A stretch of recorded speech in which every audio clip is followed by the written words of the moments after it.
Good afternoon, everyone, and welcome to our last ARC Talks webinar of the year.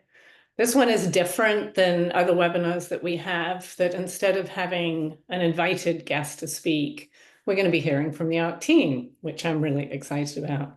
I want to take a moment and just acknowledge the sponsors who have funded our program. And now I'm actually going to stop sharing the slides, and we're going to do this differently with no slides, which hopefully is a good way to do it. So I'm going to just talk a little bit about how we're going to structure this meeting and give an introduction. And then I'm really delighted that we will have a lot of the team of ARC, not everybody, but a lot of the team of ARC will be joining us. I really look forward to this end of year coffee chat, as it gives us internally a moment to really stop and reflect on what we've achieved, how the world of amyloidosis has advanced, and what we're working towards next year, really. And after the team share their perspectives, we'll have some time to answer questions. So there is at the bottom of your screen, if you can see it, a little Q&A with question mark in it. So at any point, feel free to write any questions you might have in. We'd like this to be a little more informal and kind of more of a chat structure. And it's really important for us to hear from you. Patients are really what guide and shape our programs. So that engagement really is important to us. So we have today joining us, today we'll have members from different ARC teams. We have a research team, we have a community and patient program team, we have an Aspire team, and you'll be hearing what Aspire is in a moment, as well as the communication and development team members. And I wanted to just start off sharing my perspectives as a patient with AL amyloidosis.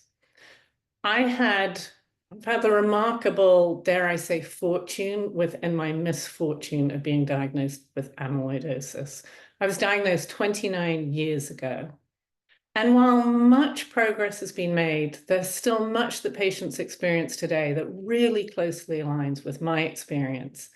And in my memory, as I was thinking about this, those traumatic experiences are as fresh in my memory as if it was yesterday. There is little as isolating and scary as being diagnosed with a rare disease that no one's heard of, that for many, and certainly was my case, is a really arduous journey to diagnosis. I felt fortunate actually to be diagnosed, and it was many years to get there. Then understanding the complexities of this complex disease, of treatment, finding what would be the best treatment for me, navigating a really complex healthcare system. I was in the UK and had to come to the US, and both sides are complex for sure. These are all things that have shaped my future work and ultimately led to creating ARC, and is part of an organization, and part of it that we work to speed diagnosis and support patients throughout their journey from diagnosis on. But there's more to ARC. Drug development, excuse me, is incredibly complex in rare diseases like amyloidosis. It affects each patient differently and different organ systems. Over a decade ago, we saw the first drugs that were being developed fail to get approval. And what became clear was that we needed a different model. And we needed to bring together the different stakeholders that were involved in developing treatments and caring for patients to really break down the barriers that were inhibiting the research.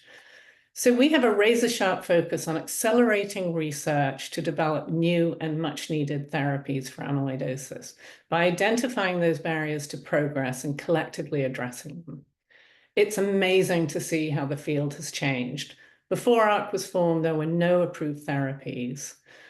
And as of November, we've had our 7th drug approval in amyloidosis, which is remarkable. 95% of rare diseases have no treatment, so we're fortunate. But we still have a long way to go till we see that this is a curable disease, one where patients are diagnosed early, can be cured and relieved of their symptoms. And I think that's critical so that patients can live a full disease-free life.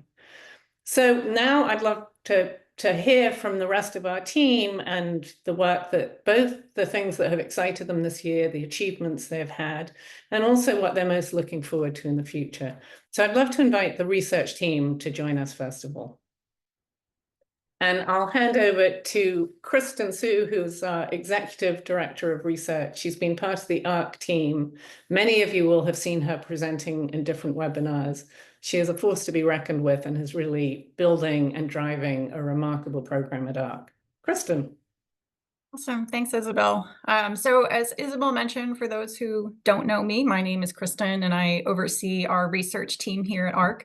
I'm delighted to introduce my colleagues, Phaedra Johnson, Jamie Ziegterman, Sabrina Rebello, who will all tell you a little bit about what they're working on in a moment. And I also couldn't be more thrilled to introduce our newest team member, Anna Kazemzadeh, who joined at the end of 2024 and whose support and vision has been absolutely pivotal in our success this year. This has been a really exciting year for the amyloidosis community, thinking most recently about the approval of Attruby for patients with TTR cardiomyopathy just a few weeks ago, but also a number of exciting drugs enrolling in phase 3 clinical trials for TTR cardiomyopathy. On the AL side of things, we saw the full results from the daratumumab Andromeda study readout at ASH just last week, showing a benefit in overall survival. And for the first time, we have bispecifics and CAR T therapies now entering clinical trials for AL amyloidosis. 2025 promises to be a pivotal year as well. We know FDA will complete their review and make a decision as to whether to approve vutrisiran or Amvuttra for patients with TTR cardiomyopathy, which if approved, it would be the first TTR knockdown agent, the first gene silencer option for patients with TTR amyloidosis cardiomyopathy. In AL amyloidosis, we expect to see the results of 2 anti-amyloid fibril therapies currently in phase 3 clinical trials, anselamimab, which some of you may know as KL101, and bertamimab, which was previously called NEOD-001. We expect a number of new trials to initiate in amyloidosis, making collaboration key to accelerating drug development and bringing safe and effective therapies to patients. ARC drives this collaboration through the Amyloidosis Forum, designed around the idea of bringing together the best minds in amyloidosis with the FDA to do good things for patients. And so with that, I'm going to kick this over to Phaedra to share a little bit more about what's happening in the Amyloidosis Forum. Thanks, Kristen. So as Kristen and Isabel both mentioned, the Amyloidosis Forum is one of ARC's central programs, and we are very excited to share our accomplishments this year. So for anyone who is not familiar with this program, the Amyloidosis Forum is a partnership we formed with the FDA in 2019 with the goal of accelerating the development and approval of new therapies for amyloidosis. Through the forum, we are able to bring together clinical experts, the FDA, global regulatory agencies, drug developers, and patients to work together on initiatives that will address current challenges in advancing drug development for amyloidosis. Earlier this year, based on input from the amyloidosis community, we launched 4 cross-stakeholder working groups that are focused on imaging, prognostic factors, endpoints, and statistical analyses. We're so thankful to be partnering with over 80 experts on these efforts. Each working group has been busy developing project ideas, which were presented at our annual forum meeting, which we held at the FDA Great Room in Washington, D.C. in October of this year. Thanks to the fantastic efforts of Anna, the meeting was very well attended with almost 400 virtual and in-person attendees. These working groups will start launching their projects early next year, and we look forward to sharing more details about their progress at our next annual forum meeting, which will be held on October 22nd in 2025. So in addition to supporting critical projects through the forum, we also conduct our own research studies to meet the needs of our clinician and patient communities, which includes broadening our understanding of AL, TTR, and rarer types of amyloidosis. Jamie, would you mind sharing an update on your survey study with healthcare providers that will help us to better understand current treatment and management approaches for AL amyloidosis? Thank you, Phaedra. With the approval and adoption of daratumumab for the treatment of AL amyloidosis has been transformational, we know that not all patients respond to DARA. For patients that do respond, not all achieve a complete hematologic response, and some patients may relapse after their treatment. How to best treat and manage these groups of patients is a big question facing the amyloidosis community and a huge frustration for those patients that fall into these categories. As new treatments are coming to the clinic, it's essential that doctors and patients have data to base their shared treatments decisions. To address this data gap, we are launching a study across healthcare professionals who treat patients with AL amyloidosis to understand their approach to treatment, with a focus on how and when they treat patients after they've failed or relapsed from their first treatment. This data will help us understand what's happening in the real world and set the community on a path to better help these patients. In the future, we plan to conduct a similar survey for ATTR amyloidosis. Clinician perspectives are only part of the story. Understanding patient perspectives are just as, if not more, important. And Sabrina will now share how we uncover your views. Great. Thank you, Jamie. 2024 has been a very busy year with many of our findings from previous surveys presented at a number of different conferences, including cardiac focused, as well as amyloidosis specific conferences such as ISA and patient meetings as well. The findings highlighted the patient perspective and disease burden. Some of the key findings I presented were TTR significantly impacts patients' quality of life, and patients with multiple organs involved experience a greater impact on their quality of life. The greatest impact on quality of life we saw was in patients' emotional and mental well-being. Despite being on therapy, patients with TTR amyloidosis continue to frequently experience cardiac and neuropathic symptoms. We are continuing to see patients with AL and TTR are experiencing symptoms often years before being formally diagnosed. But on a positive note, we are seeing some suggestion that the time to start their initial treatment for AL patients may be decreasing. Most of the presentations have centered around AL and TTR amyloidosis, but I was able to present at ISA this spring a poster on the unique perspectives of patients with ALEC2. We recognize the unmet need of patients with the rarer types of amyloidosis and strive to collect and present those perspectives to the community. One way we're doing this is through our community survey, which is my shameless plug to please take the annual community survey. As we move forward into the new year, I will be analyzing, summarizing, and publishing these perspectives, which for you can mean that you'll have access to a collective knowledge that can help inform your personal health journeys. These publications can serve as a bridge between clinical knowledge and your experience as a patient, ultimately leading to better health outcomes and more patient-centric and holistic approaches to care. Thank you. Thank you so much. Just to clarify, ISA stands for the International Society of Amyloidosis. It's amazing to kind of reflect on the work we're doing. And the survey really is important in driving the understanding of the field about patient experiences. So I urge you to take it.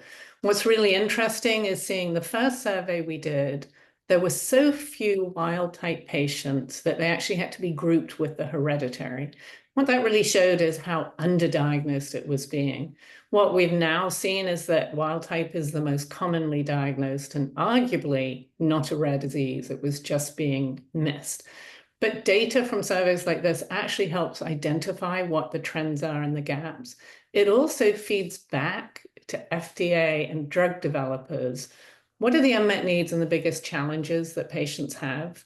And as we design and look at trials, capturing what the burden of symptoms and how we measure those becomes critical in making sure that this next generation of drugs actually addresses what matters to patients. So I urge you, take it this year, take it every year, because we need to see where progress is being made and where it isn't. And those shifts in like the educational initiatives that the field are doing have really come from these early surveys. So thank you very much. And I'm going to now invite the CASE team, which stands for Community and Stakeholder Engagement, to join me. I am delighted. This is a team that's actually really been built up this year and addresses both our patient programs, and we have some phenomenal expertise in supporting patients, but also the critical piece of educating physicians and building awareness and knowledge of the disease. So Kay, who is our director of the CASE program, I'd love to hand over to you. Thanks, Isabel.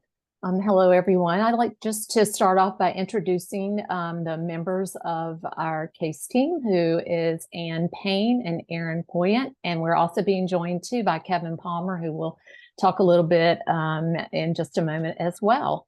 So I am really excited to have joined the team this year at ARC. I am a new member. It's such a patient-focused and patient-driven organization. And I'm really looking forward to getting to meet more and know more of you, and would encourage you really to reach out. I have a social work background, and I've had leadership experience in working in the nonprofit world in efforts around patient support, advocacy, and engagement, as well as healthcare provider outreach and engagement.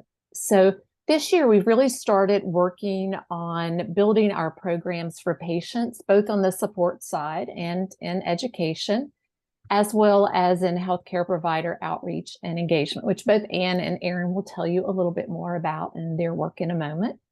And really, we're also thinking about how we can make our programs more impactful and how we can evaluate what that looks like. And what I just want to tell you a little bit about what I'm excited about in 2025. ARC is offering its first ever fellowship program. So that's really an exciting milestone for us. And this is really important to you as patients, because this program is designed to really educate that next generation of amyloidosis specialists. We all know that early detection and treatment is vitally important in this disease. And so better educated and better trained providers will certainly help us get there. They will be trained at established centers, and they'll get to work with a variety of specialists like cardiology, hematology, neurology, et cetera. And the fellowship is both clinical, so that means they will be working directly with patients, and there will also be a research component to that as well. And the fellows will actually be starting in the summer of 2025. So we look forward to sharing more about this wonderful program with you, and hope that you'll get an opportunity to, at some point, to meet some of our fellows.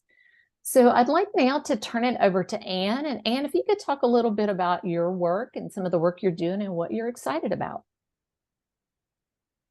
Yes, thanks so much, Kay. So my name is Ann, and I am the Clinical Care and Education Manager, which basically means that I do patient support and patient programs.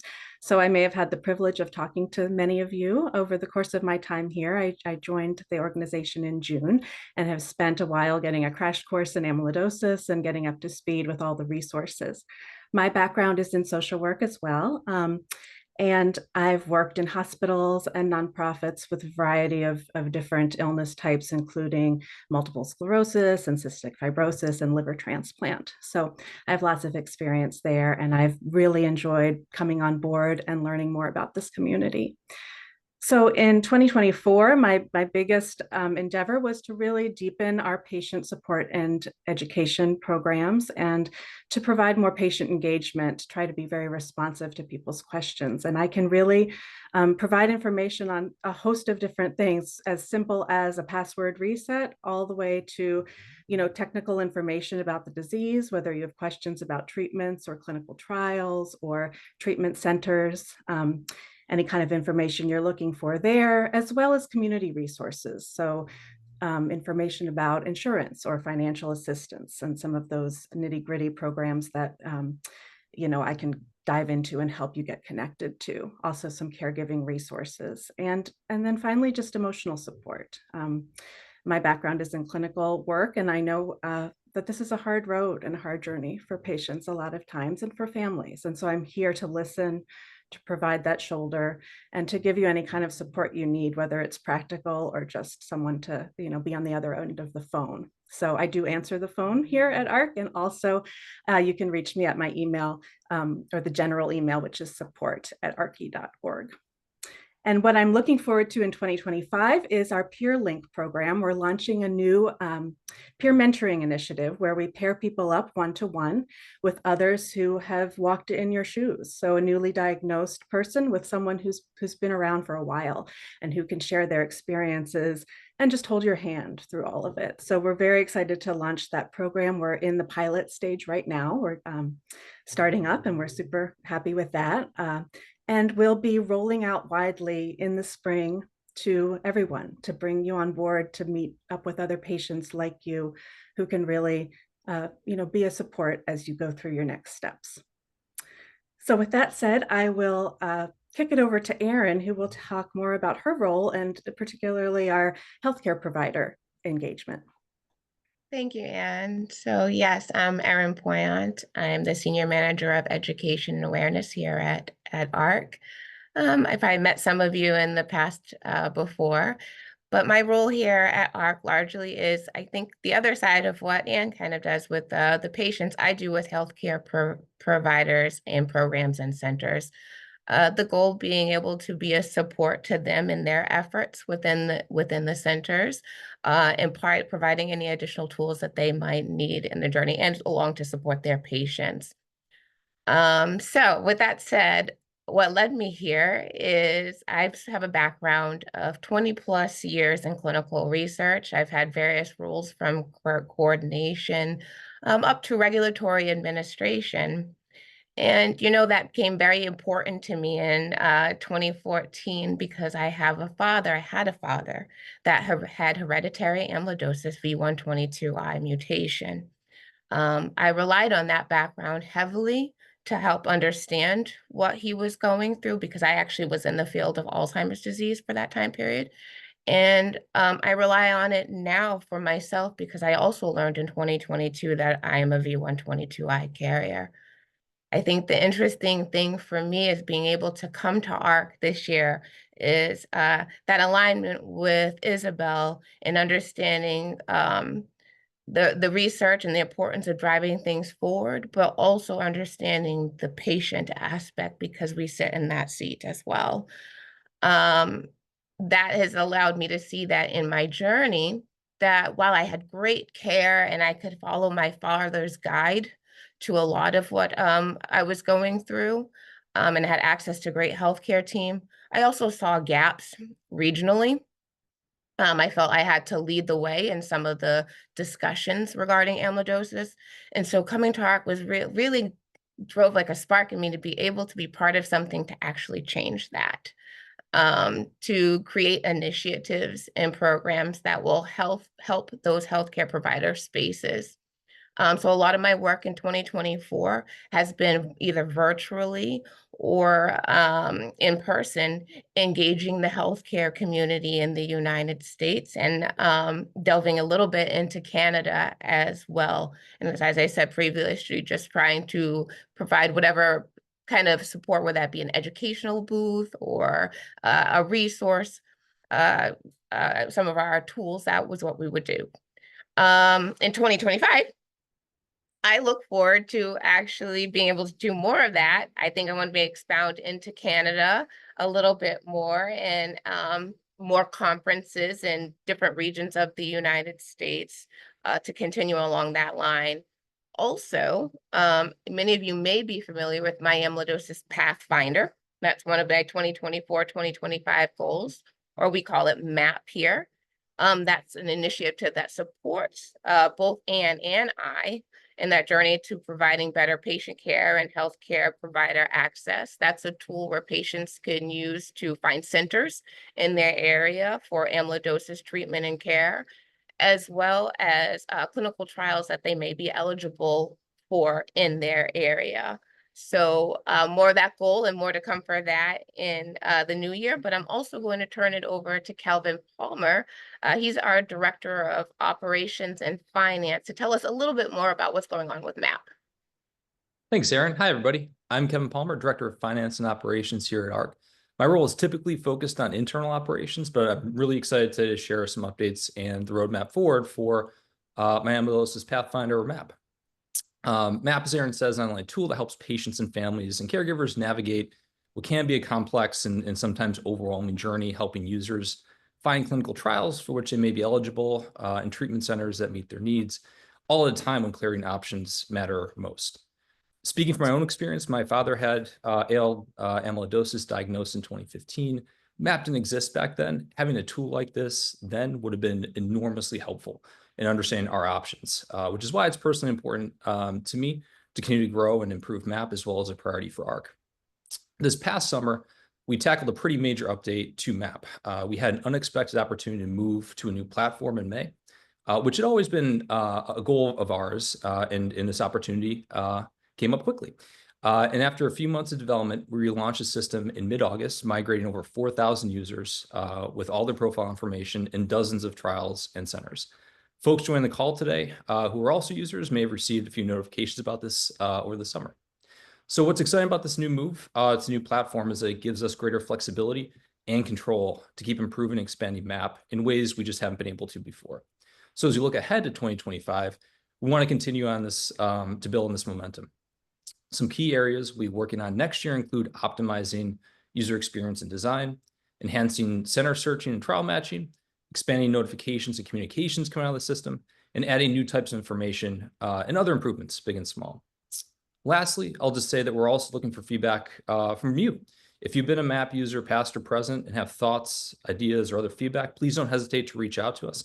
You can reach out to our support@arci.org email with any thoughts you have. Because for us, it's critical that MAP evolves based on what patients, caregivers, and all users actually need. We want MAP to continue to be a trusted and important tool on patients' journeys, and your feedback is a really crucial part in informing that. So please let us know. And with that, I'll say thank you, everybody, and I'll turn it back over to Isabel. Excellent. Thank you, guys. It's just so impressive, the work that this team are doing. And I would just like to put in a plug for caregivers as well. It's a really hard road that caregivers travel alongside patients, and we're definitely here, and Anne is here to support caregivers as well. And I know we've done some webinars specifically aimed at caregivers, but patients and caregivers alike, and family members.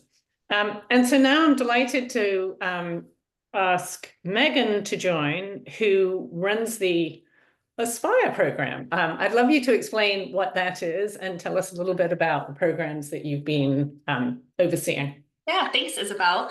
My name is Megan Glenn, and I am Senior Program Manager for Aspire, which is a unique collaboration that brings together AL and ATTR drug developers to address some of the most urgent issues faced by the amyloidosis community in a non-competitive space. So it really is unique in the fact that despite working for different companies, these industry members are all dedicated to working together within Aspire to create patient-focused programs with the sole purpose of making a difference for the amyloidosis community in the most effective way possible. And that's it. There's no other motive. And that's something that's not typically happening in highly competitive environments like that. So Aspire has 3 dedicated working groups, and they've made a lot of progress in 2024. So I will share some of the highlights from the year. Our coordinated care working group, which is focused on expanding access to high quality care, published results of a study that they have been conducting to understand barriers to patient care and the importance of specialized amyloidosis centers for optimal patient care. Our artificial intelligence working group, which is focused on improving the rate, time to, and accuracy of diagnosis, researched ways that AI-based tools can provide early detection of cardiac amyloidosis. And those results were shared within a journal article and an upcoming paper. And then our health equity working group, which is focused on addressing health disparities in a meaningful way, has been planning focus groups with Black AL and ATTR patients in Ohio. And the goal of this study will be to understand more about patients' lived experiences and to inform development of future programs to better support patients in their region. So the groups have been busy now planning for 2025, and our health equity working group will be launching their focus group that I just talked about.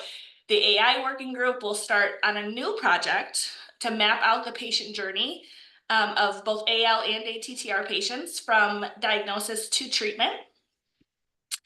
And then we're also looking forward to launching the Amyloidosis Project ECHO. So Project ECHO is an educational model for provider education. And the goal will be to address the gaps in care for amyloidosis patients, specifically the issue of delayed diagnosis or misdiagnosis due to low disease awareness and expertise in diagnosis outside of expert centers. So that's a little bit about Thank you. That is thank you so much, Megan. I think one of the things that I would like to just emphasize is drug companies, as we all know, are highly competitive businesses. And so in a rare disease like amyloidosis, it's so important to come together, to collaborate, to not waste efforts in certain areas. And these were areas that all companies were working in different ways. And so this is unique, not just in amyloidosis, but almost anywhere. The fact that these 10 companies come together, share data, share information, partner, and the commitment is remarkable. So I am so appreciative of the work that you're leading on with Kaushik, who was not able, another member of our team who wasn't able to join us today. And I do think, as you touched on, many of these things overlap as we think about, new technologies and AI, and we've seen, as we've talked about, this increase in patients being diagnosed, but this overlap and understanding where technology might be able to do more than a human physician could do in actually seeing trends and identifying patients that might have, whether it's through imaging or medical records, that might potentially have amyloidosis and flagging those. But also understanding that many of these things can be biased. And so understanding the more underserved, vulnerable populations who might not be in the big data sets and making sure that these are actually reflective of the disease in our community. So really great work. And so now I'd love to hand over to the development communication team to hear about what is the engine behind ARC. Thank you, Isabel. I really appreciate that. I can't see myself, but I'm assuming that everybody can see me. Great. So I am Laura DeVilliers. I am the Executive Director of Development here, and I also support our communications. And you see our team members sort of popping up here. This team is really the engine behind ARC. Rare diseases typically don't get a significant amount of funding from federal government and other communities. And so unfortunately, we as a community have to band together to make sure that this research goes forward, that patients and caregivers are supported the way that they need to be supported in their amyloidosis journey. And that is what we do. And it's a real privilege to be able to do that. I've taken a look at a lot of the folks who've joined the call today. We've had conversation. If we haven't had conversation yet, please call me. I can really help you understand from a perspective of a patient what it looks like to be in these different programs, what those programs are doing, and what we're doing with your donations, so that we're very transparent about that. So allow me to introduce the team. Amber Indosio. Amber, can you wave? Great, thank you.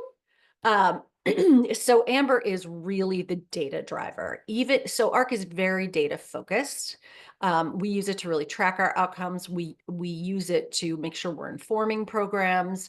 And Amber is the engine behind that. We say she has the juiciest brain at ARC because she is able to find trends that really help us to do our work better. So that is Amber.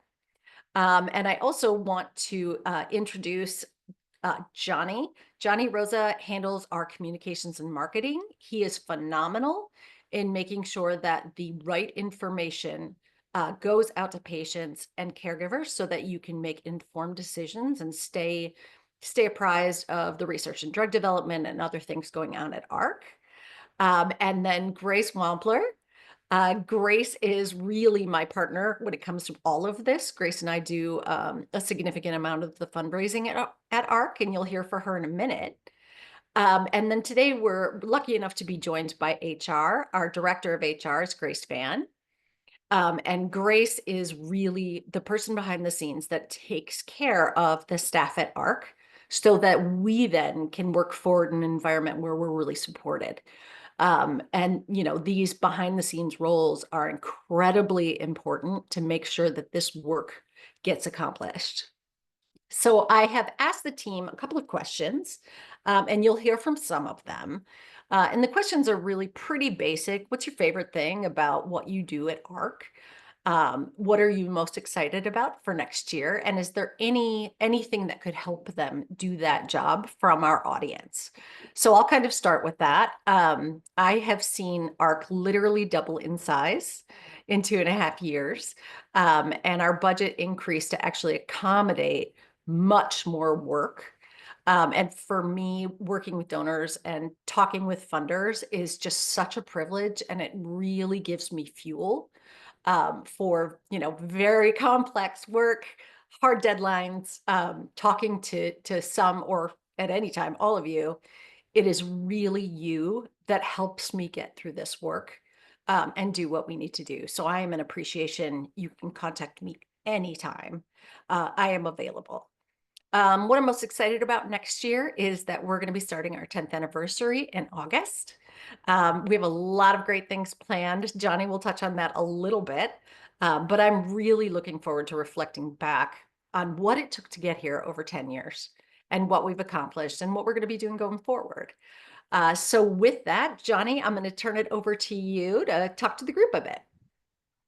Thanks, Laura. I guess it's not surprising for a communications manager, but you know, you ask, you know, what do I enjoy doing? I love connecting with and communicating and collaborating with everyone here at ARC, as well as thousands of patients and healthcare providers that get our newsletters, our educational materials, and the folks who are part of the projects that we're working on. You said with our 10-year anniversary next August, it's really been personally rewarding to help grow and elaborate on the work that ARC has been doing for a decade now to support patients and accelerate advancements in care and treatments for AL, ATTR, and all the other amyloidosis types as well. As far as the future goes, working with the research team, I've gotten to see how over 1,000 participants in our community survey last year, that's directly impacting our research priorities. I'm hoping to get that number up this year so we can even better inform the research community going forward. So, like Sabrina, here's a plug to do all of our surveys. Working with the CASE team, I'm happy to be a part of educating and empowering hundreds of patients on these webinars that we host, the folks at the events that we attend, distribute thousands of our educational booklets to patients and providers and clinics around the country. I've been helping get our booklets translated into Spanish as well. I'm glad to help, make our information accessible to more and more people every day. Ultimately, I'm thinking about how, I could be helped. I want our communications to be a conversation. We believe it should be a two-way street. I'll keep working on raising awareness, educating the community, sharing ARC's voice, but I want to make sure we fold in more voices from the amyloidosis community as well.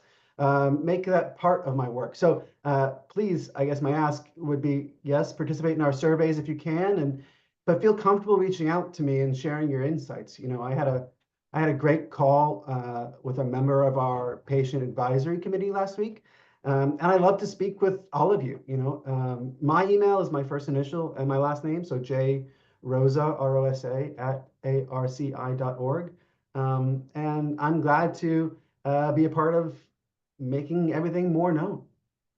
Thank you, Johnny. I appreciate your insights on this, and it's always a privilege to partner with you.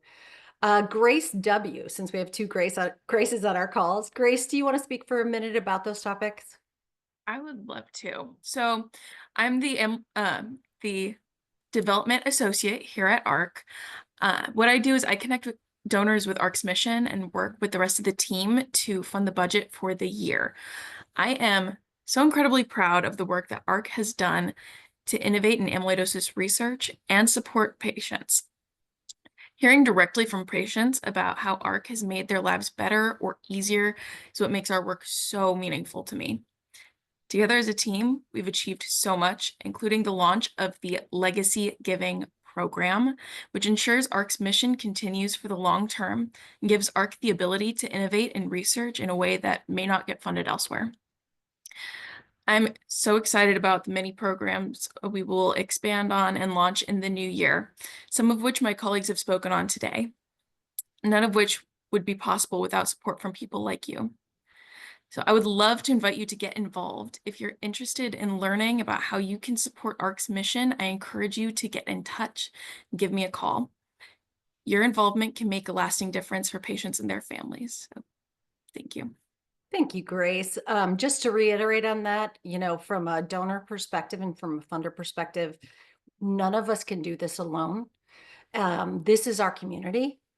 And so any kind of support at any time, we maximize those donations, we maximize those funds. They go directly to what you want to see in terms of the change that we're driving in the community.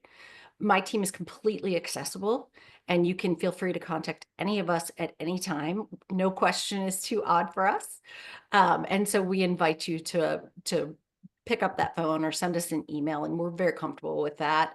And just to wrap it up, I want to wish you all a great holiday season. It is a real privilege to be in communication with you. And thank you for being here. Thank you, Laura and the team. I'd love to invite everybody else to come back in and join, turn your cameras on. I did want to just take a moment to build on what Grace was talking about with Legacy. I'm so excited to see this program launch, because one of the most important things to me as I founded ARC was that it's a much bigger problem. It's not just about me. And so as you've seen, we are a robust organization now. And I really wanted to ensure with building this legacy that this will be a sustainable, ongoing organization. We have a commitment and a board that drives shaping the goals and the mission that are really here to stay, to really change the face of amyloidosis. But it really requires on that backbone to ensure we do it. So that's something that's been really exciting for me to see this year. We've had a number of questions come in, and first and foremost, there are a lot of people who are asking questions about clinical trials and specific trials. So I think it's great to actually hear these questions, and it's making me, as this talk's going, think about ways that we can keep on top of these a bit more, because we do a certain number of things. So as you heard, MAP is a really important tool. Sign up for MAP. That's myamyloidosispathfinder.org, one long word. You can find the links to it on our website, but signing up to that, it will notify you of new trials that come up and come on board.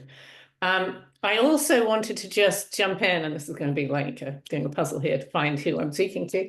And I'd love you to just take a moment, because I know that we have had some ARC Talks webinars that are particularly focused on clinical trials and have some plans. So could you just share the timelines for those? Yes, absolutely. So Kristen did some fantastic webinars for us this past year. She talked about ATTR clinical trial updates in July, and in September, she did a presentation on AL clinical trial updates.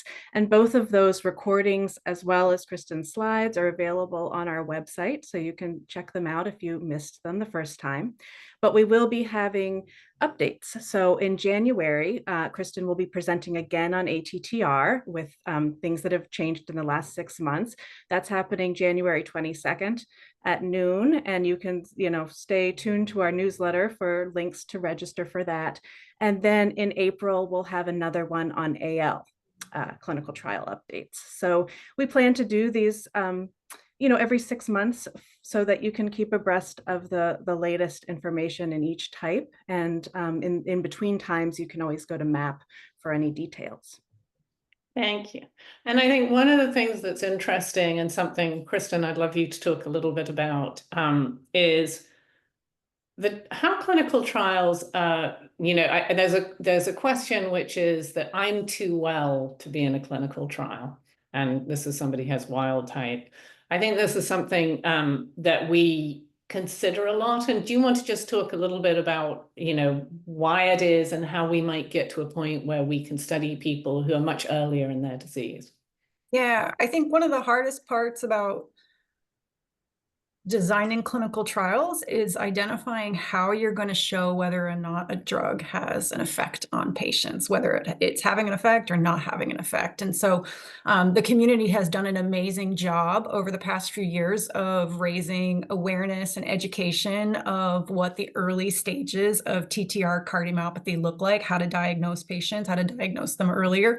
And so the patients that are being diagnosed now are being diagnosed much earlier in their disease course than they have ever been. And so what that means is we don't really know how the disease progresses in those early stages well enough to be able to identify endpoints to use in clinical trials. So how we're actually going to measure whether or not a drug is working or not working. And so that's why a lot of the clinical trials that you see are designed in patients who are in their more severe form of the diseases, because we know what will happen without treatment. And so it's easier to measure in a reasonable amount of time whether a drug is working or not.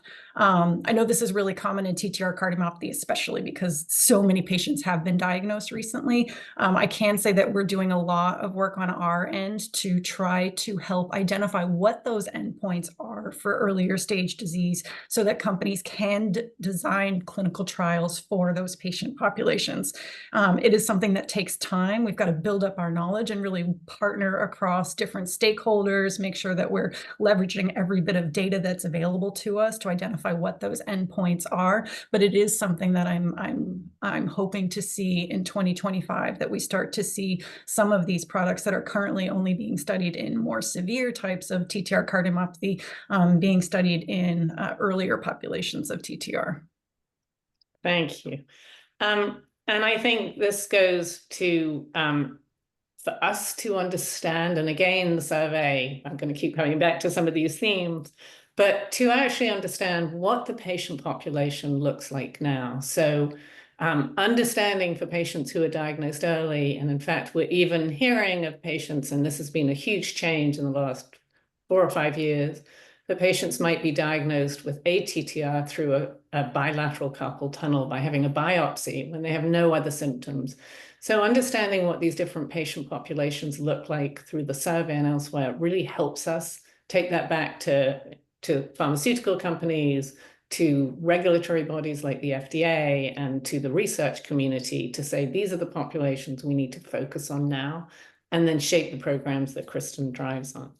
The other piece that is coming up a couple of times, and is something that is clearly focused on for 2025 and forwards, is the rarer types.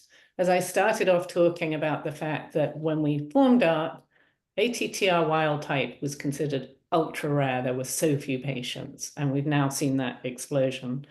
But what are the things that you can do? And I think from and maybe actually I will ask Kristen again, but I think if you have a rarer type of amyloidosis, we want to hear from you.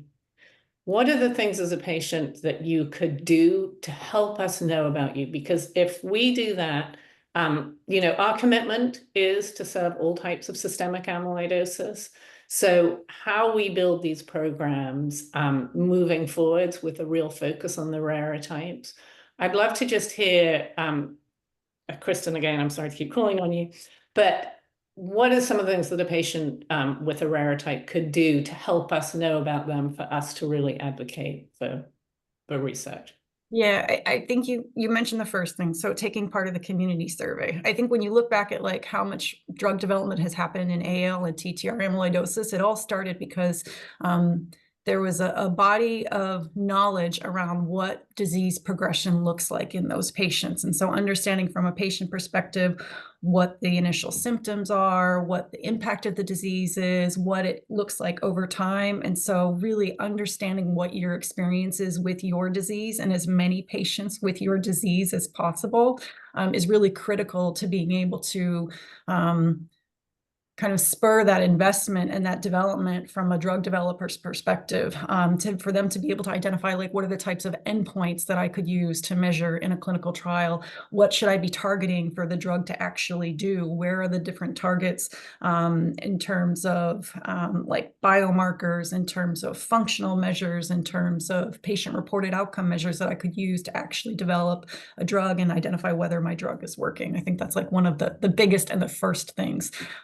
And then separately, I think having conversations with you, honestly, like, there's only so much that we can get from data, as much as I believe in the importance of data, understanding, being able to engage with you and ask questions. Like, learning from patients with a rare disease is the only way anybody is going to be able to develop a drug in rare disease.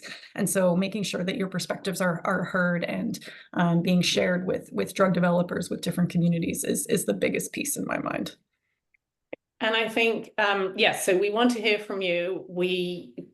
One of the programs which I'm hoping to start to launch next year is an innovation fund. And that's really, you know, if a company sees a roadway, they will fund something. But what we need to do is have build that initial runway. And so having the financial support, it's something I've worked really hard at to build up, but it's something we have to do as a community. And it really relies on us building that seed funding for innovation. And I think particularly for the rarer types, where if we can have that, if we can as a community build up the knowledge around these diseases, then the research will take off. So that's another piece. Another area which we've had some questions on is around the evolution of new centers, and we are hearing about more centers. Was really great. It's one of the things I've been most excited about by the Aspire Industry Collaborative, is really the work they've done to look at how centers are built, what different types of centers there are, so that we can engage effectively. Kay, would you and your team like to just touch a little bit on how do you engage with different centers and support what they might be doing? Absolutely. Of course, you know, we are trying to, and Aaron, this is part of Aaron's job, so Aaron, feel free to jump in there too, but just making sure that centers know about ARC, that they are familiar with the programs and the things that we can offer to them, that we can hopefully provide education as well to them. So we're really focusing on, and Aaron will be doing this in 2025, focusing on developing relationships with these centers, again, so that they are more familiar with ARC and what we do. Aaron, I don't know if there's something else you wanted to add to that. Just piggybacking off of what you kind of said, that the amazing work that's come out of Aspire with coordinated care has given us quite a large list throughout the United States and Canada, along with what we have in our internal databases that we've been able to look at quite a few, and I actually have to do the outreach to them individually and get a little more information and survey data as to what their facility and program looks like. And I've actually, in my time here, probably have met with, I think we're at 50 something in our MAP database right now, and there's probably another 70 to go that are known. So I think in the context of this, you know, feel free to reach out to the case stream. If there's an excellent provider in your area that you don't see on MAP, let us know. And likewise, I would say if you were looking for a provider, reach out to the case team, to the support team, and they can help advise and guide you. And lastly, there have been a couple of comments around policy and awareness.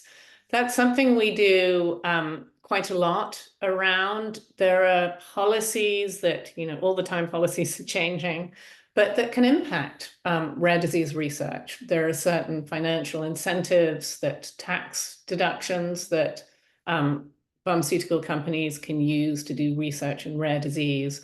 And some of those have been at risk. We have seen the Inflation Reduction Act, which is a huge act, but for many of you will be aware that there is going to be a $2,000 out-of-pocket maximum, which is huge benefit. A lot of amyloidosis patients on expensive therapies have been paying a lot more than that, significantly more, that has really can end up impacting quality of life in many ways. So there are also within that policy, there are some things that are concerning and might stop innovation. So we are very careful as we reflect on what are the things that are really important for amyloidosis and how we address those. So at any point, if you're interested in some of the policies that are about, we work very closely in this with other foundations and organizations to make sure that we have a large voice.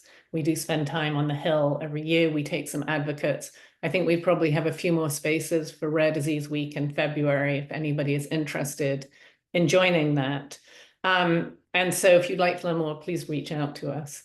So I know we're just about at time. Laura, do you have any final thoughts to wrap up from a development? Yeah, absolutely. Couple of things. So first, we hear from a lot of folks that they would love to volunteer, but they don't know how.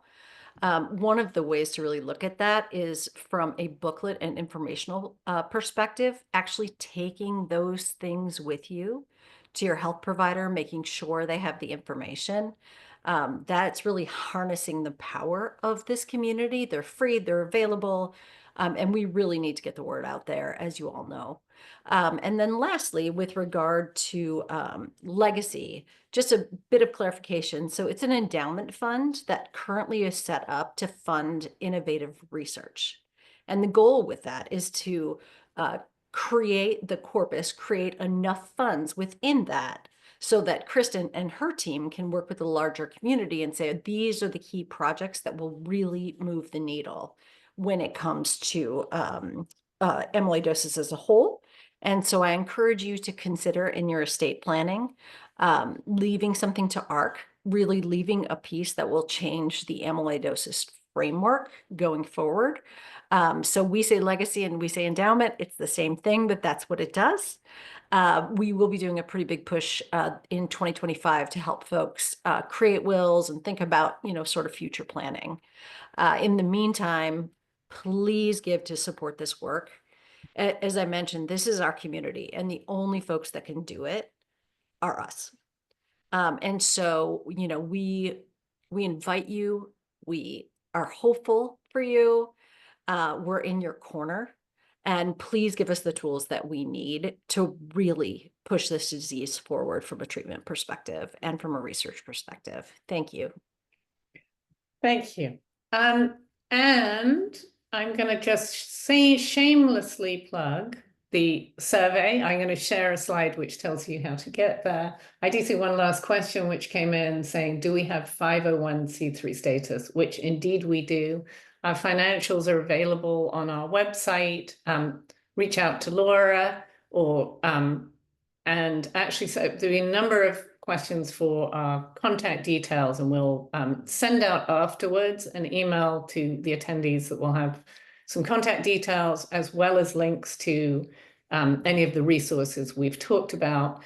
But I will also wanted to just share one last slide, which I am possibly able to get into a better view. Yes. So this is the survey. So I do urge you to take it if you haven't already. archi.org will lead you there. If you have a camera phone, you can take a photo of or hold it up to the QR code, which will take you there. You get directly there, archi.org/survey 2024. If you put in just archi.org, it will take you to the homepage of our website, which will also lead ultimately to the website. So thank you very much for joining today. Thank you to all the team for sharing their thoughts and coming on camera with me. And lastly, just when you hang up or disconnect, I don't think we're hanging up on a Zoom call, you will get a little survey. It really helps us to know what you want to hear from, certainly from the questions. We heard loud and clear that you'd like more information on clinical trials. And we will give some suggestions in the follow-up email, but I think also as a team, this is a great thing for us to come back together on and really think how we can keep you more informed about any of and all the ongoing trials. So thank you all, wishing you a very happy holiday season and very healthy, happy 2025. Goodbye.